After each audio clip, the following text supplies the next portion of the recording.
censé être national parce qu'il s'agit de préserver des vies, mais il s'agit aussi de ne pas encore se retaper des conditions de retard de 10, 15, 20 ans de développement, parce que, voilà, c'est un équilibre à trouver.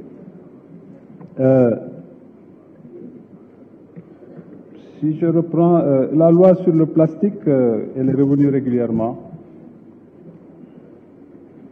C'est une loi déjà en vigueur depuis avril 2020. Maintenant, je ne vais pas être là pour vous dire qu'elle est appliquée de façon rigoureuse, parce que les faits ne démontrent pas cela pour l'instant. Mais vous conviendrez que dès qu'on a fait passer cette loi et que les services ont commencé à diligenter les choses, on a été rattrapé par des réalités internationales qui touchaient tous les pays. On est rentré dans une phase de pandémie. Ça a impacté beaucoup. Le président a énormément fait pour préserver l'emploi, le revenu du Sénégalais. Sa première décision a été d'interdire tout licenciement au Sénégal et d'accompagner cela.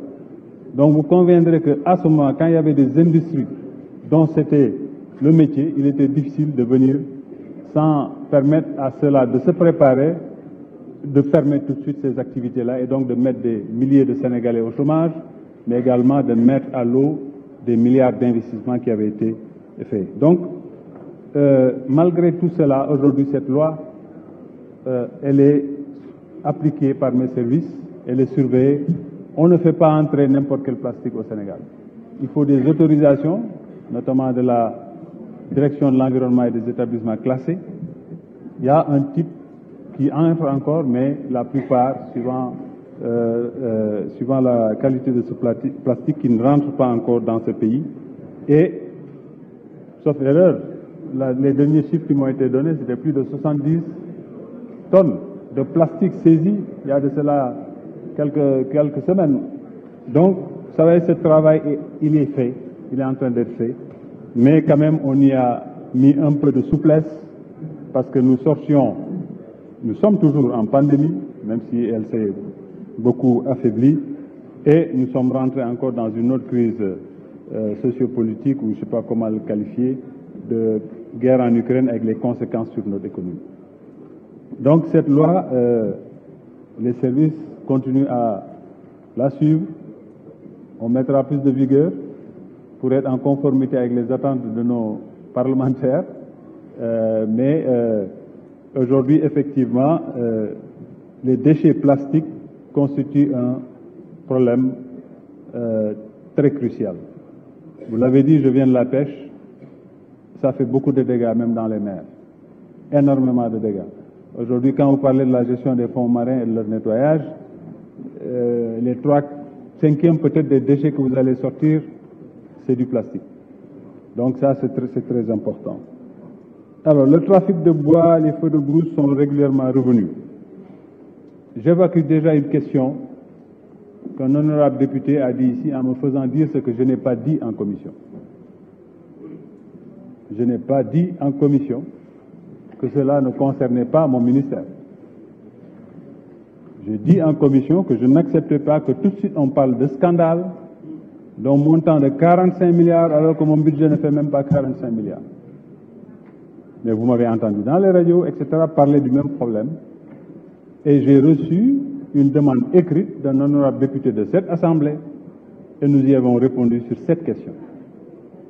Donc, de ce point de vue, vraiment, peut-être qu'il y a eu mal donne dans l'entente. J'ai répondu en commission qu'effectivement, c'est un marché secret défense parce que concernant l'équipement, l'armement de structures de forces de défense et de sécurité. Et quand les gens nous disent « est-ce que vous en avez ?» mais je suis accompagné par des officiers supérieurs. Je pense que vous n'allez pas les prendre pour des civils. Je suis d'accord avec un de mes honorables députés qui dit qu'il faudrait peut-être un général parmi nous, comme ça on saura qu'il y a des forces de défense et de sécurité. C'était ça ma défense de ce point de vue. Maintenant, vous revenez régulièrement sur les feux de brousse et les coupes de bois, le trafic de bois. Ce n'est pas fait par des manchots. Et les gens, ils ne vont pas dans des zones où généralement patrouille même notre armée nationale en y allant avec un couteau de cuisine. C'est des gens, c'est une mafia extrêmement armée, extrêmement déterminée, qui, malgré la présence de nos forces de défense et de sécurité, encore il y a des postes où ils continuent à décimer nos forêts. Et on a instruction de lutter farouchement contre cela. Et cette lutte est en train d'être menée avec détermination. On ne dira pas qu'on a encore éradiqué cela, mais je pense qu'énormément de zones ont été aujourd'hui sorties de ce trafic et ce travail va continuer. Donc, aujourd'hui, vous prenez le trafic de bois, il est criminalisé aujourd'hui. C'est que je suis trop long, hein, trop grand, excusez-moi. Peut-être que, voilà, que je me positionne mieux. Ce trafic, il est criminalisé dans le nouveau code forestier qu'il va falloir donc, en tout cas, présenter à la représentation parlementaire. On m'a demandé si ce matériel est là, ce matériel commence à être livré. Et cela aussi, il faut que vous sachiez que c'est dans le cadre de l'exécution normale, en conformité avec les règles de ce pays. Vous avez tous regretté la modicité, je ne dirais pas modicité, mais faiblesse, Monsieur le ministre des Finances et du Budget, des fonds qui vont à ce secteur, des effectifs, un secteur pas assez équipé et qui a une responsabilité extrêmement large au niveau territorial. Nyokolokoba, sauf erreur, c'est 912 000 hectares. C'est énorme à surveiller. Donc, c'est un choix fait parce que ce qu'on appelle les offres spontanées, le partenariat public-privé, tout ça est régi dans nos textes, qui est fait pour pouvoir acquérir là du matériel dont on a besoin et de le payer sur 5 ans.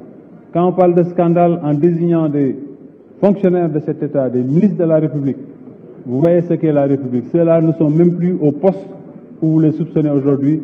Au moment où je parle, le Sénégal n'a pas décaissé un franc sur cette question. Parce que c'est un programme qui se paye à son exécution et payable sur 5 ans. Donc, j'appelle également la représentation parlementaire à parfois peut-être être un peu plus proche de nous dans la recherche de la vérité et dans la défense de ce qui est vrai. Mes services me disent d'ailleurs qu'il faudrait que vous visitiez un peu tout ce qu'ils font en termes de contentieux, de saisie, etc. Ça également, la commission en charge des questions dans le Parlement pourrait venir visiter, voir tout ce que nous sommes en train de saisir, voir le niveau de contentieux, de PV et surtout ce que ça coûte à ceux-là aujourd'hui.